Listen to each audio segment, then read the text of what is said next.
सहना भवतु सहनौ भुनक्तु सह वीर्यङ्करवावहै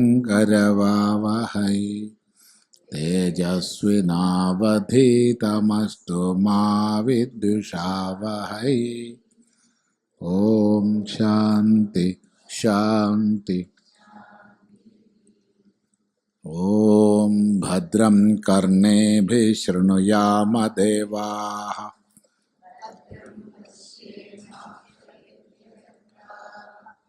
स्थिरैरङ्गैस्तुष्टुवांसस्तनूभिर्विषेम देवहितं यदायुः। स्वस्ति न इन्द्रो वृद्धश्रवाः स्वस्ति न पूषा विश्ववेदाः स्वस्ति नस्तार्क्ष्यो अरिष्टनेमि स्वस्ति नो बृहस्पतिर्दधातु। ओम शांति शांति शांति।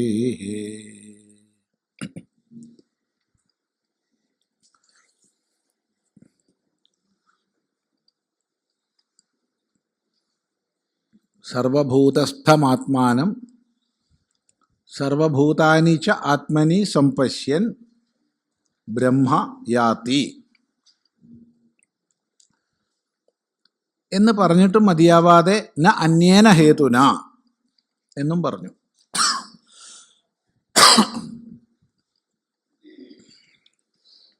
സർവഭൂതസ്ഥമായ തന്നെ തന്നിൽ സർവഭൂതങ്ങളെയും എന്ന് വെച്ചാൽ അഭിന്ന ദർശനം, അഭേദ ദർശനം, ഏകാത്മദർശനം. ഈ ഏകാത്മദർശനത്തിലൂടെ മാത്രമാണ് ബ്രഹ്മപ്രാപ്തി, അല്ലാതില്ല എന്ന് പറഞ്ഞു.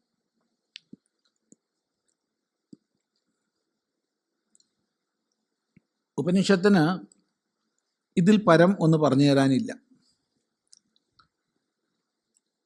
ഇത് തന്നെ പല ഭാഷകളിലൂടെ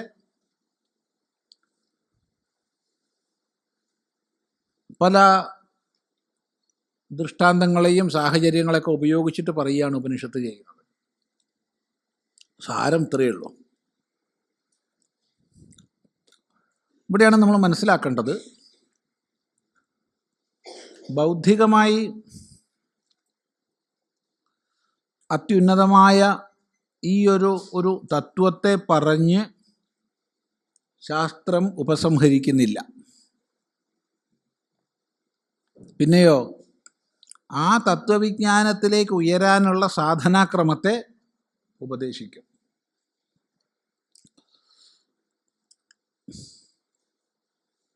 അതാണ് നേരത്തെ പറഞ്ഞത്, ശാസ്ത്രത്തിൽ എവിടെ സാഖ്യം, ആത്മജ്ഞാനം, സമ്യക് ഖ്യായതേ ആത്മാ ഇതി സാഖ്യം, നല്ലപോലെ ആത്മാ ബോധിക്കുന്നത് എവിടെയോ അതാണ് സാഖ്യം.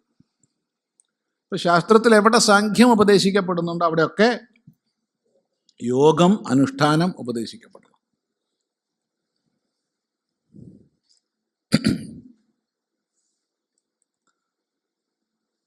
അതുകൊണ്ട് തന്നെ ഉപനിഷത്ത് മുഴുവൻ ഏറ്റവും ആർജവത്തോടു കൂടി ഉള്ള ഉപനിഷത്ത് കേട്ട് കഴിഞ്ഞപ്പോൾ ശിഷ്യൻ ചോദിക്കുന്നൊരു ചോദ്യമുണ്ട് കേനോപനിഷത്തിൽ. ഉപനിഷദംഭോ ബ്രൂഹി, ഗുരുനാഥ ഉപനിഷത്ത് പറഞ്ഞു തരുമെന്ന്. വളരെ ശ്രദ്ധേയമാണ്. കാരണം ഏറ്റവും ലക്ഷണയുക്തമായി, ഏറ്റവും ഋജുവായി, അങ്ങനെ തന്നെ പറയണം, ഒരു വളച്ചുകെട്ടില്ലാതെ നേരെ തത്വോപദേശം ചെയ്തതാണ് കേനോപനിഷത്തിൽ. അത് മുഴുവൻ കേട്ട ശേഷമാണ് ശിഷ്യൻ ചോദിക്കുന്നത്, ഗുരുനാഥ ഉപനിഷത്ത് പറഞ്ഞു തരുമെന്ന്. നമ്മളാരെങ്കിലും ആണെങ്കിൽ വിചാരിക്കുക ഉറങ്ങിപ്പോയി, കേട്ടിട്ടില്ല, അല്ലേ? അങ്ങനെയൊക്കെ വിചാരിച്ചൂടെ?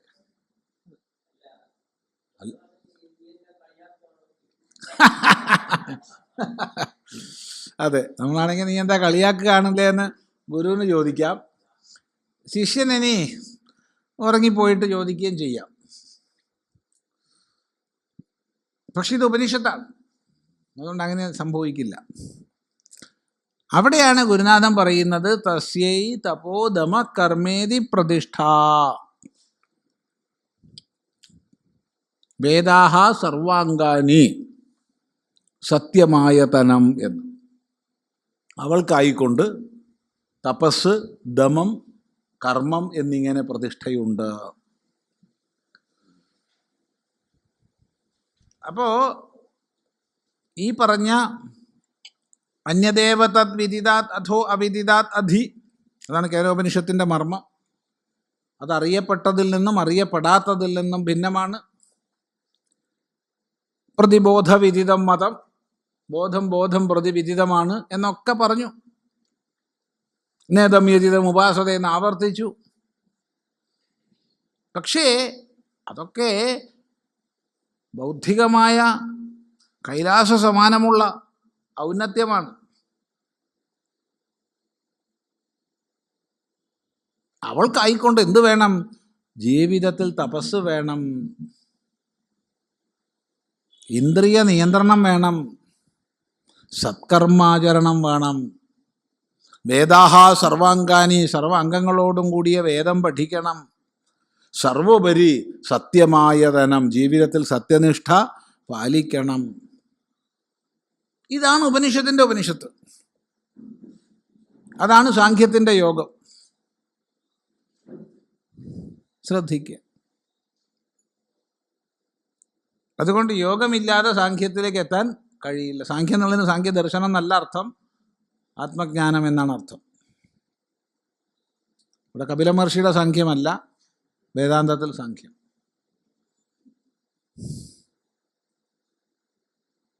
അതുകൊണ്ട് അനുഷ്ഠാനം പറയുന്നു. ഇവിടെയും ശ്രദ്ധിക്കണം, ഇനിയും ശ്രദ്ധിക്കണം. അതായത് അനുഷ്ഠാനം ഒന്നേ ഉള്ളൂ എന്ന് വിചാരിക്കരുത്, പല തലങ്ങളിലുണ്ട്,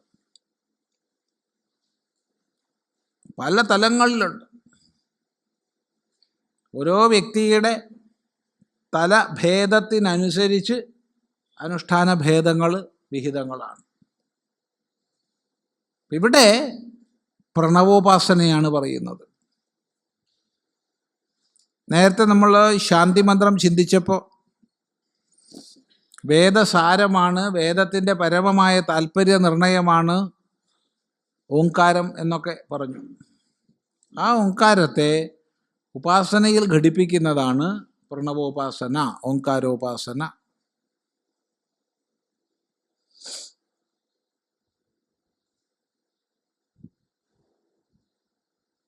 അത് വളരെ വിശദമായി ശാസ്ത്രത്തിൽ ചിന്തിക്കപ്പെട്ട വിഷയമാണ് ഓംകാരോപാസന.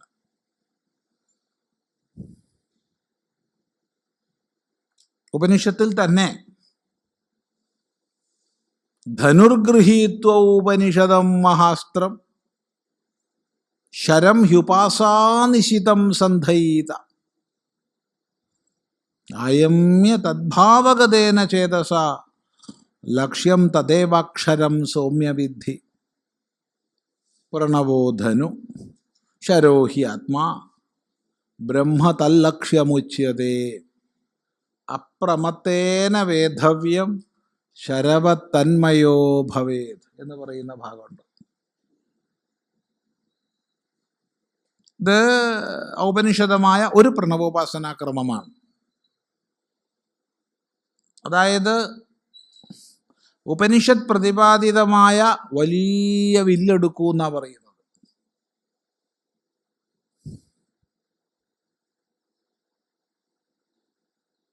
എന്നിട്ട് ഉപനിഷത്ത് പ്രതിപാദിതമായ മൂർച്ചയുള്ള അമ്പെടുക്കാനാണ് പറയുന്നത്. എന്നിട്ട് ഞാണിൽ ചേർത്ത് വെച്ച് വലിക്കാനാണ് പറയുന്നത്.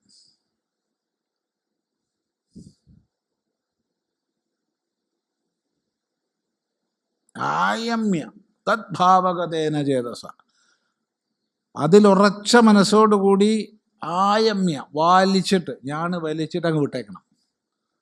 അപ്പം പിന്നെ ഏതാ ലക്ഷ്യം എന്നല്ലേ അറിയണ്ടേ?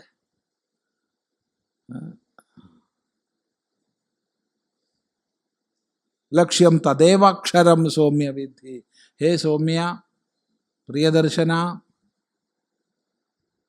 ആ അക്ഷരബ്രഹ്മമാണ് ലക്ഷ്യം. അപ്പം ഏതാ വില്ല്, ഏതാ അമ്പ്? പ്രണവോധനു, ഓങ്കാരമാണ് വില്ല്. ശരോഹ്യാത്മാ, തൻ്റെ ജീവാത്മഭാവമാണ് ശരം. അത് മൂർച്ചയില്ലാത്തത് വെച്ചിട്ട് ഒരു കാര്യമില്ല. ഉപാസാനിശിതമായിരിക്കണം, ഉപാസന കൊണ്ട് അണച്ച് മൂർച്ചയാക്കിയതായിരിക്കണം. എന്നിട്ട് ഒരു പ്രമാദവും ഇല്ലാതെ ഈ അമ്പ് ചെയ്തോളണം എന്നാണ് പറയുന്നത്. മടിച്ചാൽ പോയി. അപ്രമത്തേന വേധവ്യം. ഇത് ചില ഉപനിഷത്തുക്കളിൽ ആവർത്തിച്ചിട്ടുണ്ട്. അതേപോലെ ഉപനിഷത്തുക്കളിൽ ആവർത്തിക്കുന്ന മറ്റൊരു ക്രമമാണിത്. ആത്മാനം അരണീം കൃത്വ, തന്നെ ജീവാത്മഭാവത്തെ അരണിയാക്കിയിട്ട്. പ്രണവം ച ഉത്തരാരണ്യം, പ്രണവത്തെ ഓങ്കാരത്തെ ഉത്തരാരണിയാക്കിയിട്ട്. അപ്പോൾ അരണികൾ കടഞ്ഞ് അഗ്നി പ്രകടമാക്കുന്നു. അപ്പം അരണി കടയുന്ന പ്രക്രിയയിൽ അരണി രണ്ടെണ്ണം ഉണ്ടാവും, താഴെയും മുകളിലും. മുകളിലുള്ളതിന് ഉത്തരാരണി എന്ന് പറയും. ഈ ഉത്തരാരണിയും അരണിയും ഘർഷണം ചെയ്യാണ്. അങ്ങനെ ഘർഷണം ചെയ്ത് ചെയ്ത് ചെയ്ത് ചെയ്ത് ചെയ്ത് ഘർഷണം കൊണ്ട് ചൂടായി, ചൂട് ചൂട് ചൂട് കൂടി അതിനുള്ളിൽ നടുക്ക് വെച്ചിട്ടുള്ള പരുത്തി ജ്വലിക്കും, ചകരിനാരിലേക്ക് വ്യാപിപ്പിക്കും, അത് ചകരിയിലേക്ക് എടുക്കും. എന്നിട്ട് അത് അഗ്നി കുണ്ടത്തിലേക്ക് കൊണ്ടുവന്ന് വീശി ജ്വലിപ്പിക്കും. കുറേ സമയം എടുക്കും. ഇപ്പം പിന്നെ എളുപ്പമാണ്, തീപ്പെട്ടി വന്നപ്പോൾ. സംഗതി അത് തന്നെയാ, ഘർഷണം കൊണ്ട് തന്നെയാ. അതെ, അത് അരണി കല്ലല്ല, പക്ഷേ രണ്ടുണ്ട്. കല്ലല്ല, പക്ഷെ ആ ചോദ്യത്തിന് അർത്ഥമുണ്ട്. അത് വിശേഷപ്പെട്ട ഒരു തരം മരത്തിൻ്റെയാണ്. അതിൽ ഈ പറഞ്ഞതുപോലെ വേറെ എന്തൊക്കെയോ പ്രയോഗങ്ങൾ ചെയ്യുന്നുണ്ട്. എന്താണെന്നൊന്നും എനിക്ക് സൂക്ഷ്മമായിട്ട് അറിയില്ല. അത് ഈ കർമ്മകാണ്ഡികൾ ഇഷ്ടം പോലുള്ള സ്ഥലമാണ് പാലക്കാട്. ആരോടെങ്കിലും ചോദിച്ച് മനസ്സിലാക്കിക്കോളും. ഇവിടെ തന്നെ ഇപ്പം എത്ര യാഗം നടന്നു കുറച്ച് കാലത്തിനുള്ളിൽ? യാഗം നടന്നില്ലേ? ഇപ്പം തന്നെ എത്രയോ യാഗങ്ങൾ നടന്നു. ഏതായാലും കൊള്ളാം. ഇതുപോലെ ഇവിടെ നമുക്ക് ആവശ്യം ഇവിടെ രണ്ടരണിയാണ്. അതിൽ തന്നെയാണ് അധമാരണിയാക്കി വെക്കുന്നത്, പ്രണവത്തെ ഉത്തരാരണി. എന്നിട്ട് ഘർഷണം ചെയ്യുന്നെ. ആ ഘർഷണമാണ് ജ്ഞാനനിർമ്മഥനാഭ്യാസം. ജ്ഞാനം കൊണ്ടുള്ള നിർമ്മഥനം, ഈ ഒരയ്ക്കൽ.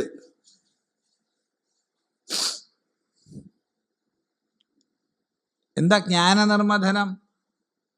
എന്താണ് എൻ്റെ സ്വരൂപം എന്നുള്ള നിരന്തരമായ അനുസന്ധാനം.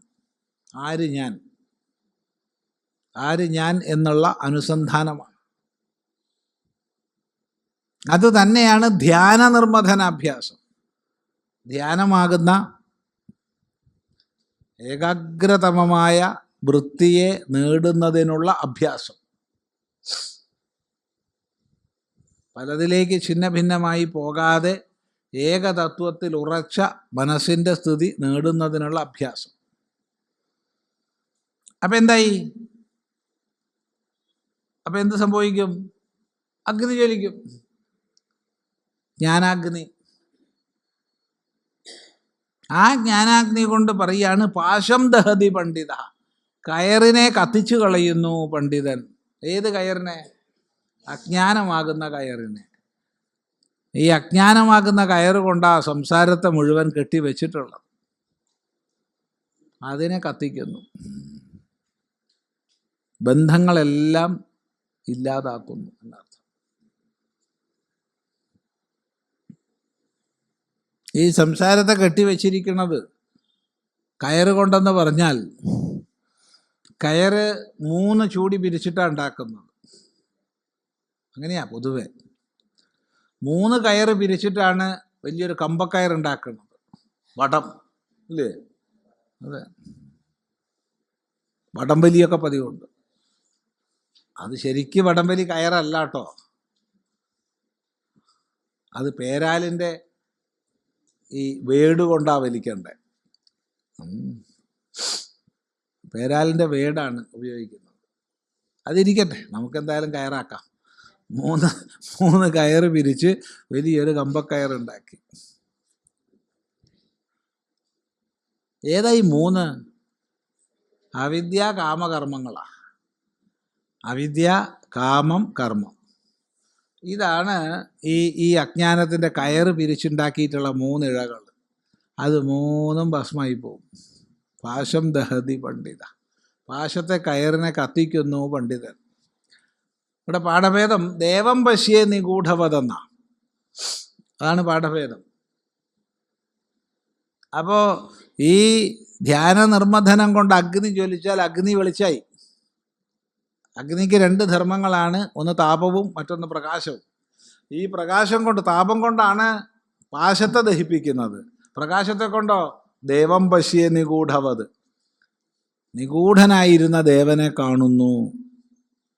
ദേവൻ ദ്യോതിപ്പിക്കുന്നവൻ, എല്ലാത്തിനെയും പ്രകാശിപ്പിക്കുന്നവൻ. ആ പരമാത്മാവിനെ ദർശിക്കുന്നു.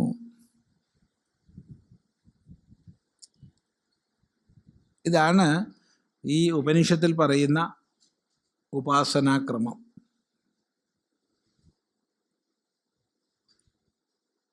ഇതിന് തുല്യം തന്നെയാണ് നേരത്തെ പറഞ്ഞ ധനുർഗൃഹീത്വ ഉപനിഷദം മഹാസ്ത്രം. അവിടെ അരണി കടയുന്നതിന് പകരം അമ്പ ചെയ്യുന്നതായിട്ട് പറഞ്ഞു. അത്രയേ ഉള്ളൂ. 2 സംഗതി ഒന്ന് തന്നെയാണ്.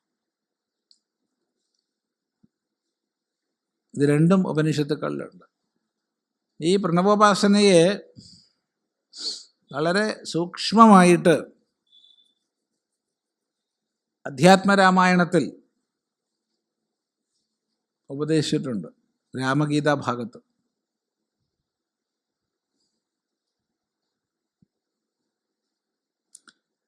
വിശ്വം ത്വകാരം പുരുഷം വിലാപയേത് ഉകാരമധ്യേ ബഹുധാ വ്യവസ്ഥിതം തതോ മകാരേ പ്രവിലാപ്യ തൈജസം ദ്വിതീയവർണം പ്രണവസ്യ ചാന്തിമേ മകാരമപ്യാത്മനി ചിദ്ഘനേ പരേ വിലാപയേ സ്വാത്മനി സർവകാരണേ.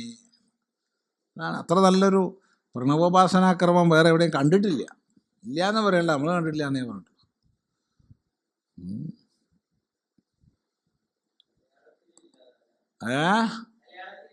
മലയാളമല്ല, ഇത് സംസ്കൃത. എഴുത്തച്ഛൻ്റെ ഇതില്ല. എഴുത്തച്ഛൻ അവിടെ വലിയൊരു പ്രശ്നമുണ്ട്. എന്താ പ്രശ്നം എന്ന് ചോദിച്ചാൽ,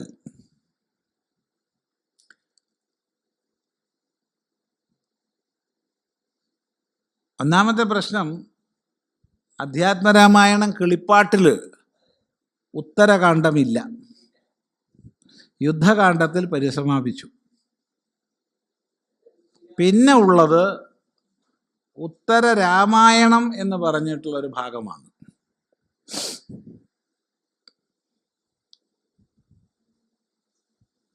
ഭാഷാപരമായി അധ്യാത്മരാമായണം കിളിപ്പാട്ടിൻ്റെ സുന്ദരമായ, ഹൃദ്യമായ, മനോഹരമായ ഭാഷാശൈലി, അദ്വിതീയമായ സൗന്ദര്യത്തോടു കൂടിയ ഭാഷാശൈലി, അത് തൊട്ട് തീണ്ടിയിട്ടില്ല ഉത്തര രാമായണത്തിൽ. അതൊരു സാധാരണ കവി എഴുതിയതാ. ആരെഴുതിയതായാലും എഴുത്തച്ഛനല്ല എന്നുറപ്പാ. അപ്പോൾ അതെന്തായാലും എഴുത്തച്ഛൻ എഴുതിയതല്ല എന്ന് ഉറപ്പാണ്. കാരണം ഹൃദയസുന്ദരമായ ഭാഷയാണ് അധ്യാത്മരാമായണം 6 കാണ്ഡങ്ങളുടെയും ഭാഷ കിളിപ്പാട്ടിൽ. പക്ഷെ ആ സൗന്ദര്യമൊന്നും ഇല്ല ഉത്തര രാമായണം എന്ന് പറയുന്നതിന്.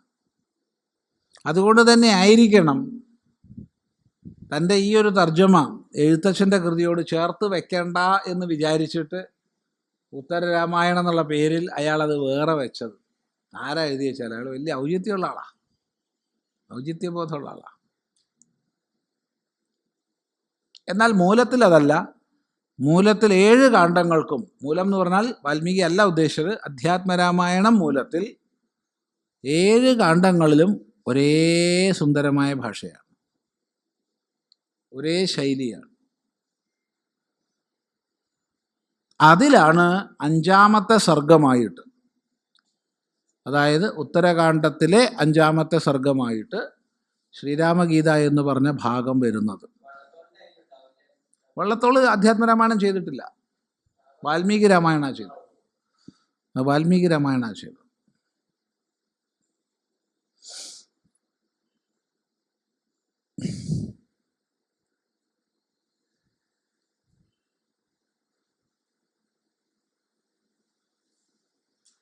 ഇതിൻ്റെ ഈ രാമഗീതയുടെ ധാരാളം അനുവാദങ്ങളും വ്യാഖ്യാനങ്ങളൊക്കെ ധാരാളം ഉണ്ടായിട്ടുണ്ട്. ആദ്യമായിട്ട് എഴുതിയതല്ല,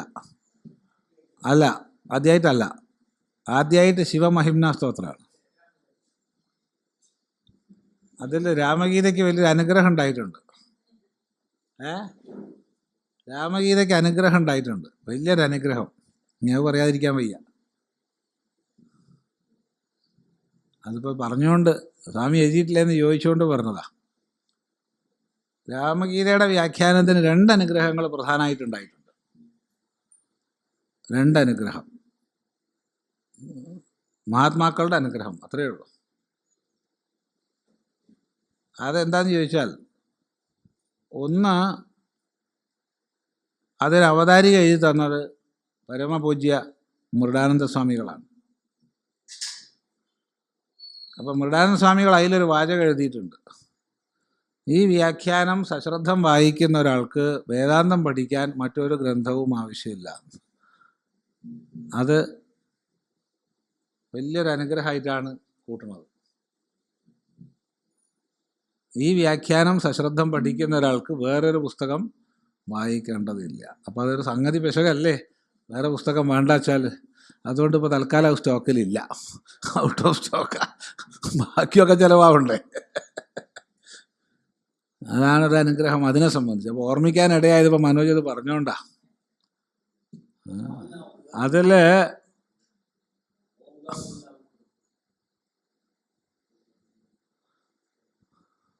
ഓങ്കാരം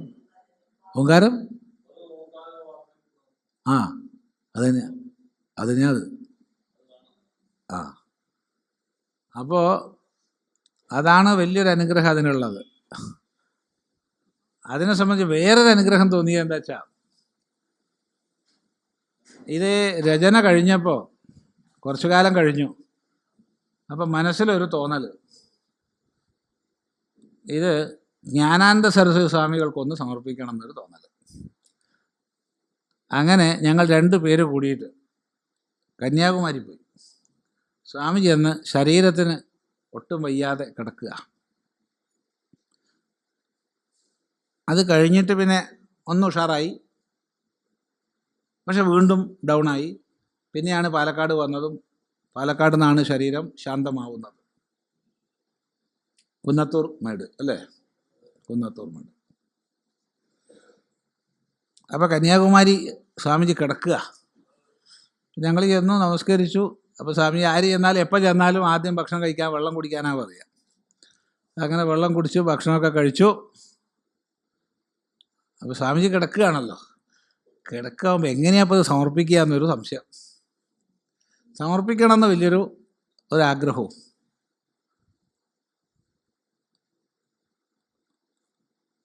അപ്പോൾ നമ്മൾ ആ കുളത്തൂരെല്ലാവരും നമ്പൂരി മാഷ് എന്ന് വിളിക്കുന്ന ഒരാളുണ്ട്. അതെപ്പോൾ ഇല്ല, പോയി. ഞങ്ങൾ 2 പേരാണ് ഉള്ളത്. അപ്പോൾ സ്വാമിജി വർത്തമാനമൊക്കെ പറഞ്ഞു. എന്താണ് സ്വാമിയുടെ കയ്യിലുള്ള പുസ്തകം ഏതാണ്? സ്വാമിജി രാമഗീതയുടെ ഒരു വ്യാഖ്യാനമാണ്. സന്തോഷം, നന്നായി. ഞാനും രാമഗീത വ്യാഖ്യാനിച്ചിട്ടുണ്ട്. സ്വാമി കണ്ടിട്ടുണ്ടോ? കണ്ടിട്ടുണ്ട് സ്വാമിജി, വായിച്ചിട്ടുണ്ട്. ഓ, സന്തോഷം. അത് തരൂ പറഞ്ഞു, കൊടുത്തു. അപ്പോൾ സ്വാമി പകുതി എടുത്ത് തുറന്നിട്ട് ഒന്ന് വായിക്കുമെന്ന്, വെറുതെ നോക്കിയിട്ടൊന്നുമല്ല, വെറുതെ. അപ്പോൾ നോക്കിയപ്പോൾ ഈ ഒരു ഭാഗമാണ്, ഏത് പ്രണവോപാസന പറയുന്ന ഭാഗമാണ് ആ പേജ്. അപ്പോൾ അത് വായിച്ചപ്പോൾ സ്വാമി ചാടി ഒരൊറ്റ എഴുന്നേൽക്കൽ. ഈ വയ്യാണ്ട് കിടന്ന മനുഷ്യൻ ചാടി എഴുന്നേറ്റ് അവിടെ ഇരുന്നു. അപ്പോൾ അവിടെ സ്വാമിജി കിടക്കുന്ന ഒരു മുറിയുടെ പുറത്ത് ഒരു 4 സ്വാമിമാർ മാല കെട്ടുന്നുണ്ട്, അമ്പലത്തിലേക്കുള്ള മാല. ശാപ്പാട്ടരാമന്മാരെ വരീൻ എല്ലാവരും വരീന്നു, എല്ലാ ശാപ്പാട്ടരാമന്മാരും വരീന്നു. അപ്പം എല്ലാ സ്വാമിമാരും, സ്വാമി അങ്ങനെയാണ് വിളിക്കുക, തമാശയാണെല്ലാം. അപ്പം എല്ലാവരും കൂടിയിരുന്ന് ആ ശ്ലോകത്തിൻ്റെ മുഴുവൻ വ്യാഖ്യാനം വായിച്ചു. വളരെ സന്തോഷത്തോടു കൂടി ഭേഷ് അസ്സലായിട്ടുണ്ട് എന്നൊക്കെ പറഞ്ഞു. അപ്പോൾ ഈ 2 അനുഗ്രഹം അതിന് കിട്ടിയിട്ടുണ്ട്. 2 സന്ദർഭവശാൽ ഇപ്പോൾ ഈ മനോജ് അത് പറഞ്ഞുകൊണ്ട് ഓർമ്മിച്ചതാണ്. അതിതാണ് വിശ്വം ത്വകാരം പുരുഷം വിലാപയേത് ഉകാരമധ്യേ ബഹുധാ വ്യവസ്ഥിതം. ബഹുധാ വ്യവസ്ഥിതം വിശ്വം അകാരം, ഉകാരമധ്യേ വിലാപയേത്. അപ്പം പല പ്രകാരത്തിൽ നിലകൊള്ളുന്ന വിശ്വനെ അകാരത്തെ ഉകാരത്തിൽ ലയിപ്പിക്കുമെന്നാണ്. അപ്പോൾ വിശ്വൻ്റെ സ്വഭാവം എന്താണ്? വിശ്വൻ ജാഗ്രത അഭിമാനിയാണ്. ജാഗ്രത അഭിമാനി ആയതുകൊണ്ട് ബഹുധാ വ്യവസ്ഥിതനാണ്. ആണായും പെണ്ണായും, വിദ്വാനായും പാമരനായും, ധനികനായും ദരിദ്രനായും, കറുത്തും വെളുത്തും എന്ന് വേണ്ട പല പ്രകാരം. നമ്മളൊക്കെ തന്നെ എന്തൊക്കെ വ്യക്തിത്വം നമുക്കൊരു ദിവസമുണ്ട്. ഒരു ദിവസം എന്തെല്ലാം വ്യക്തിത്വങ്ങൾ നമുക്കുണ്ട്. അപ്പം ഇങ്ങനെ ബഹുധാ വ്യവസ്ഥിതനായിരിക്കുന്ന വിശ്വനെ, അകാരവാച്യനെ ഉകാരത്തിൽ വിലയിപ്പിക്കൂ. ഇതാണ് ആദ്യം പറയുന്നത്. ഇത് പറയാൻ വളരെ എളുപ്പമാണ്.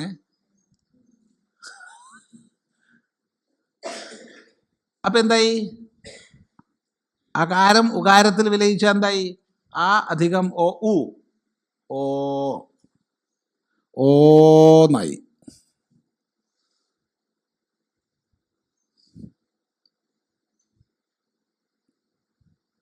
അപ്പോൾ ഓങ്കാരത്തിൻ്റെ ഓ ഉച്ചരിക്കുന്ന മാത്രയിൽ നമ്മുടെ ഭാവനയിൽ എന്താണ്? വിശ്വൻ തൈജസനിൽ ലയിച്ചു കഴിഞ്ഞു. തതോ മകാരേ പ്രവിലാപ്യ തൈജസം ദ്വിതീയവർണം പ്രണവസ്യ ചാന്തിമേ. തതഃ അനന്തരം മകാരേ പ്രണവസ്യ തൃതീയവർണേ, മകാരത്തിൽ പ്രണവത്തിൻ്റെ 3ാമത്തെ വർണ്ണത്തിൽ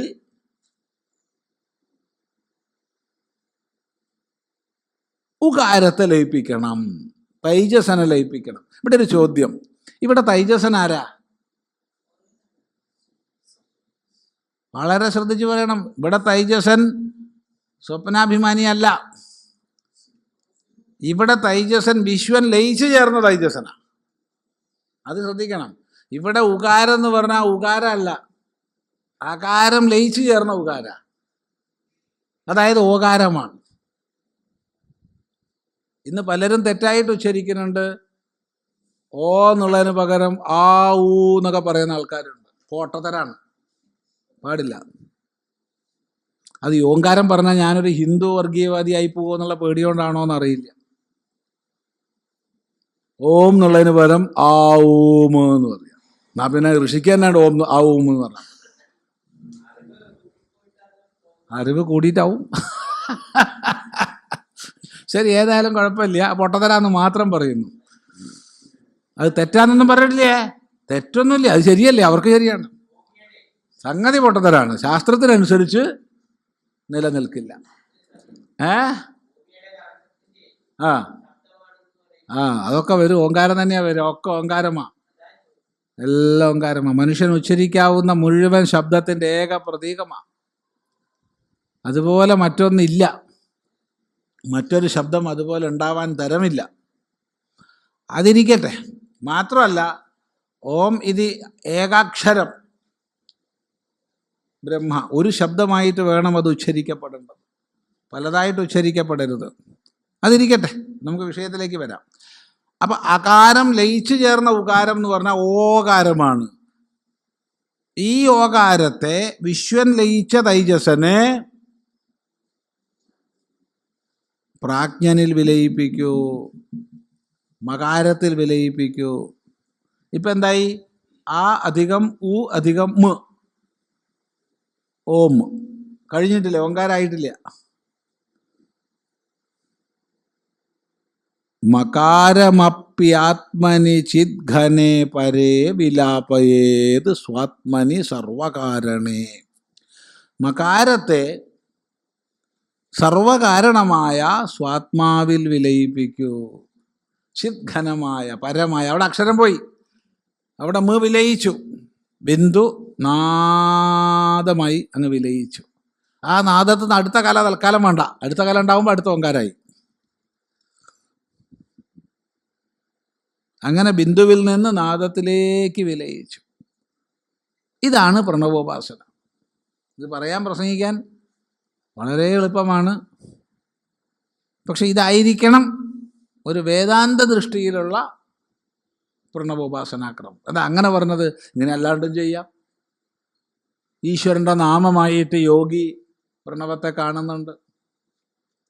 അപ്പോൾ ഈശ്വരനാമം എന്ന് അനുസന്ധാനം ചെയ്തുകൊണ്ട് ജപിക്കാൻ പറയുന്നുണ്ട്. തജ്ജപസ്തദർത്ഥ ഭാവനം എന്ന് പതഞ്ജലി പറയുന്നുണ്ട്. അവിടെ ഈ പറഞ്ഞ സൂക്ഷ്മ തത്വമൊന്നും വരേണ്ട ആവശ്യമില്ല. പക്ഷെ വേദാന്ത ദൃഷ്ടിയിൽ പ്രണവോപാസന എന്ന് പറഞ്ഞാൽ ഇങ്ങനെയാണ്. അപ്പം ഇത്രയും മനസ്സിൽ വെക്കുക ഈ ഒരു മന്ത്രം പഠിക്കുമ്പോൾ.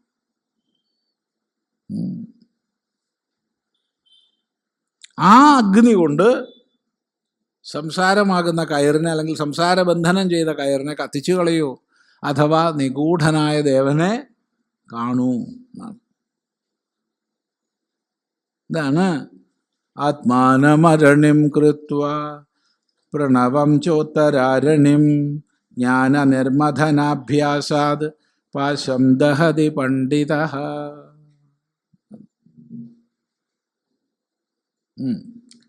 വ്യക്തമാണെന്ന് വിചാരിക്കുന്നു, ഇല്ലേ?